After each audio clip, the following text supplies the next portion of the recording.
welcome to Turn the Page, the official podcast of the Syosset Public Library.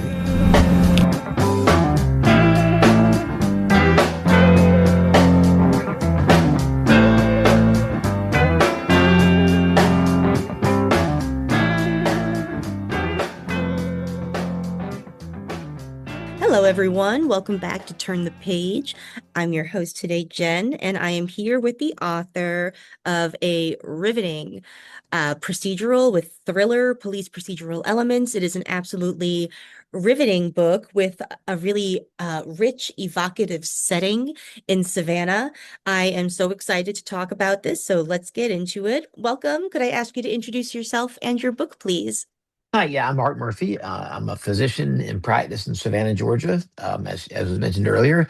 And the book I've written is called ROSE DHU. It's my third novel, and I enjoy reading thrillers and I enjoy writing thrillers. I like the whole idea of being able to work through the elements of a story and try to have a mystery that people can't always figure out. And that's ROSE DHU is set in Savannah, as you mentioned. The ROSE DHU is actually the community that the character lives in. Also happens to be the community that I live in, so I have a personal reference to that.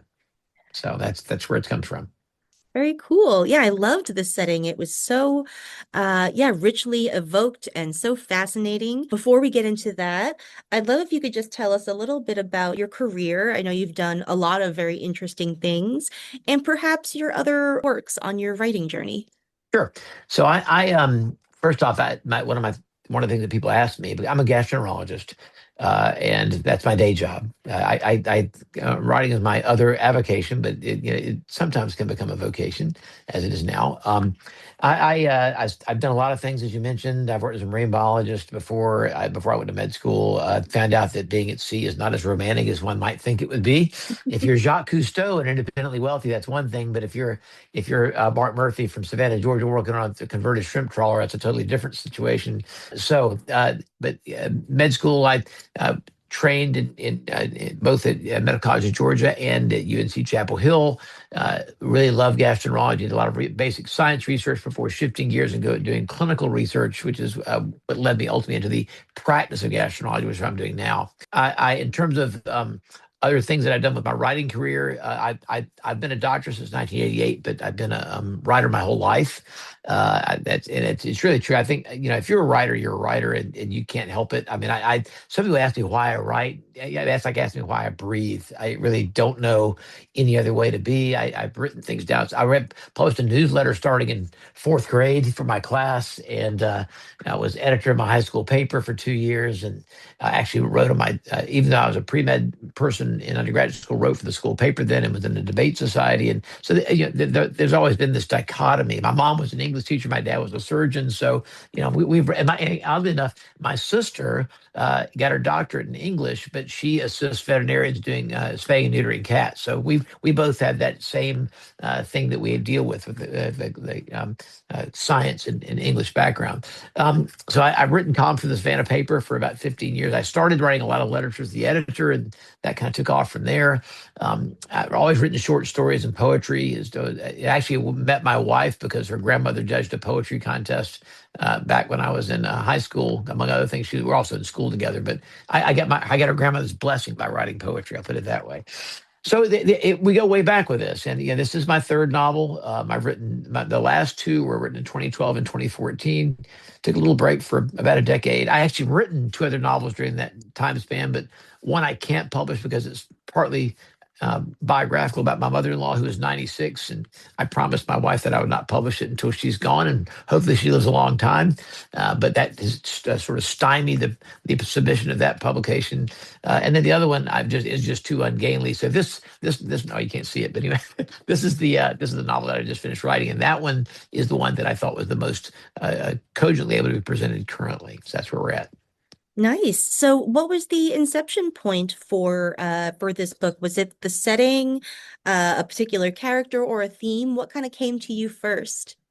So Michael Palmer, who's another physician writer, once said that everything that that he writes starts with a what if moment. Like, and for me, that's the way it usually starts. I when I have a novel, it's always like, what if this happened? So I realized as I get up every day, I have this very regimented schedule. I get up at 3:30 in the morning, I exercise, and then I do dictations, and then I get ready to come into work, and usually at work by 5 o'clock. And like today, I did 18 procedures, and now I'm doing a podcast. It's my schedule is very lockstep, very regimented. And I thought, I realized I'd never, ever missed a day of work because of illness in my life. I can't. That's not that I don't get sick. I'm not like some, I don't know, like an X-Man who doesn't get ill. I'm not Wolverine. But the bottom line is, you have to, in this profession, you have to show up because people have scheduled their lives around you being there for them. So unless I'm on a ventilator, I need to be at work. And so I thought about what if a dedicated, principled surgeon just doesn't show up for work one day? And then what if, and to extrapolate further, what if then they find out that she's just missing and no one knows where she is, or the people that are close to her don't have any idea where she is? And then you've got this whole thing about where she's gone and what happened to her. Was she murdered? Was she kidnapped? Did she commit suicide? Did she just say, I've had enough of this and disappear, which would not be in character with my character, Jenny O'Connor. But that's where the whole inception of the book got started. And I did, there's that old thing about write what you know. I wrote about Savannah because I love Savannah. I think it's an amazing city. I grew up here, and it's also a quirky city, a weird city. Rose Dew is a particularly weird subpopulation of Savannahans. There's a lot of wild animals and wild people that live in those areas, and so I thought that incorporating Rose Dew into Savannah's inherent weirdness and then making that a separate character in the novel would also be an interesting facet to this whole story. So I think that's where it started with the what if moment and then sort of evolved from there to include these elements of Savannah's strangeness. That's so interesting. And I'd love to ask more about world building the city of Savannah, a place where you live and that you're deeply familiar with, and this neighborhood in particular. I have read that Rosedew is the most haunted neighborhood in, one of the most haunted cities in the country. And yeah, did you do a lot of exploring beyond your experience? Was there research? Did you visit any sites in order to evoke it? How did you put a place you're really familiar with on the page? Well, that's a great question. And first off, I've lived in Roseview for over 20 years, so it's been inhabited. Well, it's been inhabited for tens of thousands of years. We think that the Gwali Indians first came to this area probably about 13,000 years ago, and I found an arrowhead, for example, next to my mailbox one day. So there's been evidence of human habitation for a long time. There was a plantation there in the antebellum area. There are several of them, actually. Georgia originally outlawed slavery when it was first founded in 1733, and then gradually, unfortunately, slavery sort of crept across the border from South Carolina because the poorer Georgians looked over the river and said, those South Carolina guys are making a lot of money, and unfortunately, the stain of slavery sort of invaded Georgia after that. But the bottom line is this: the land, the Rosedew, was actually named after the plantation that stood there, that was founded by Sir Patrick Houston, and he's Scottish, called ROSE DHU, which means beautiful view. And that's exactly the cover of the book. It was actually derived from. It's not a photograph of, but it's a painting made from a photograph that I took from my yard. And so this is the view. The cover of the book is the view that you see across the Vernon River, and it really is beautiful. And I think that's the world building started with reality. It started with a heavily forested place that had been inhabited for humans for a long time, and where there are people, there are ghosts, and both real and imagined. And I think that the area. I mean, you've had slaves who toiled away their entire lives and were buried in unmarked graves there. You had people who were there during the Civil War times, the Revolutionary War times. There was a family that lived on the plantation. They had two children that were buried in the collapse of a sand dune once. That was all well documented. So there's all sorts of history in that area, and then Savannah is well known as a very historical town, and going back for generations. I don't have to do much research about Savannah because I grew up here. My father-in-law actually owned a pub that is on the ghost tour, and he is apparently the ghost that haunts the pub. So if anybody's ever in Savannah on one of the haunted tours, if you go to the Sixpence Pub, the Ghost of Larry, that is my father-in-law, Larry Dillon. And we heard that on tour. We said, wait a minute, what? I said, your dad is the ghost? And apparently he is. So there you go. So even in that, we even have ghosts in the family. So but the world building was easy enough when you take all those elements into consideration. Wow, that is fascinating. And what a story to have a famous family on a ghost tour. That's incredible. Tell us a little bit, if you could, about Frank Wagner and his partner Pepper Stevens. I'd love to know what went into crafting, especially Frank as the protagonist and as a character. What went into shaping him as a character and his let's say his perspective, or his inner thoughts as we are allowed to see them. Sure. So Frank Winger Savannah is a military town. There's a couple of large military installations nearby. So there's a large military presence here. My dad came here during the Vietnam War as an Army surgeon, and then decided to settle here. So Frank is a veteran. He's a former MP. But the critical thing about this is that he's from out of town. Savannah tends to be somewhat insular. There's a lot of people who've been here for generations. My wife's family has been here since 1877. I've not been. And we came about 100 years after that. But the bottom line is, in crafting the character of Frank, I wanted a guy who was an outsider, so he could be somewhat inoculated against the Carruthers family, the bad guys in this whole story, because he's not as susceptible to their influence by being an outsider. Doesn't really kowtow to them the way that most people locally would. On the other hand, I think that having him have his own demons. He was as an African war veteran.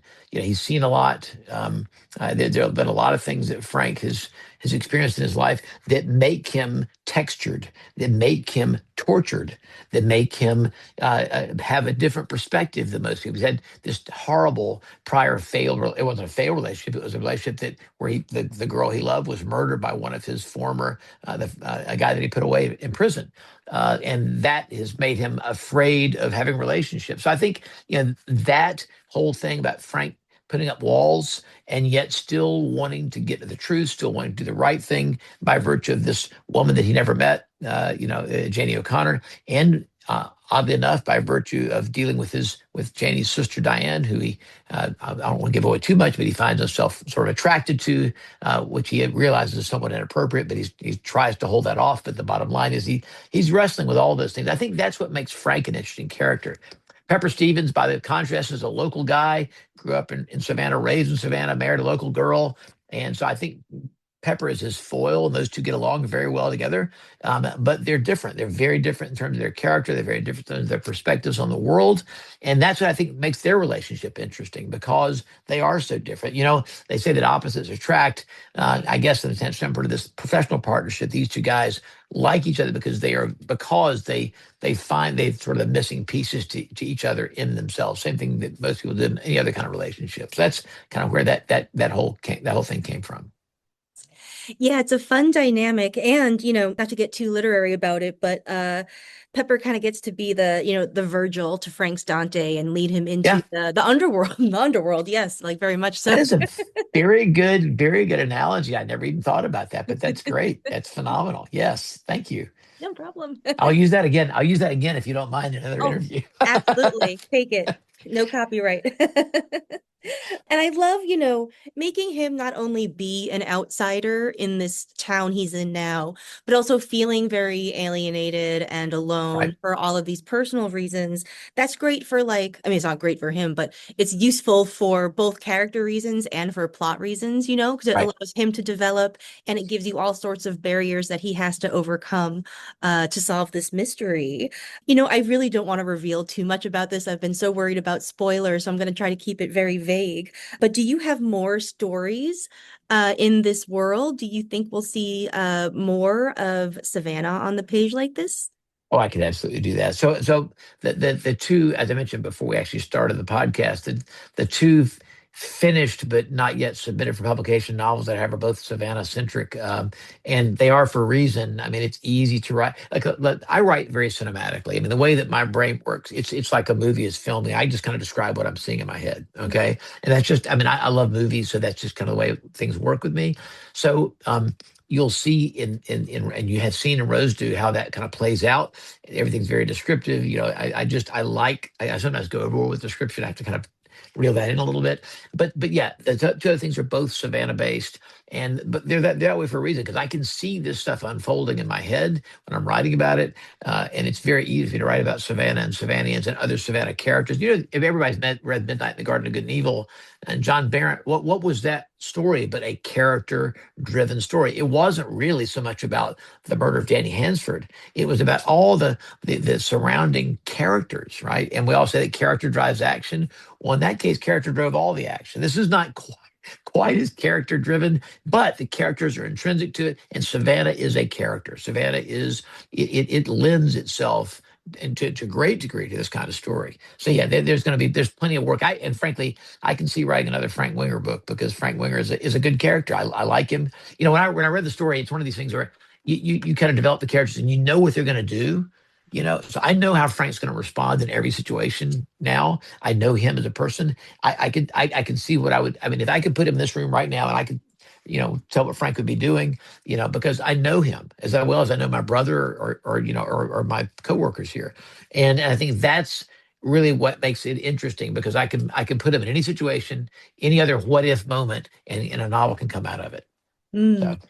Yeah, once you have a really strong character, it feels like you can just sort of mash them together with an interesting scenario or a place or a time or, you know, another type of character who will present a problem. Like, and I feel like you could do a lot with Frank, and especially like there's so much more of Savannah to be explored, a lot of really rich history, and like lots of, you know, hinted at and explored darkness, you know, that appears on the page. I think it's Yep. a really rich world.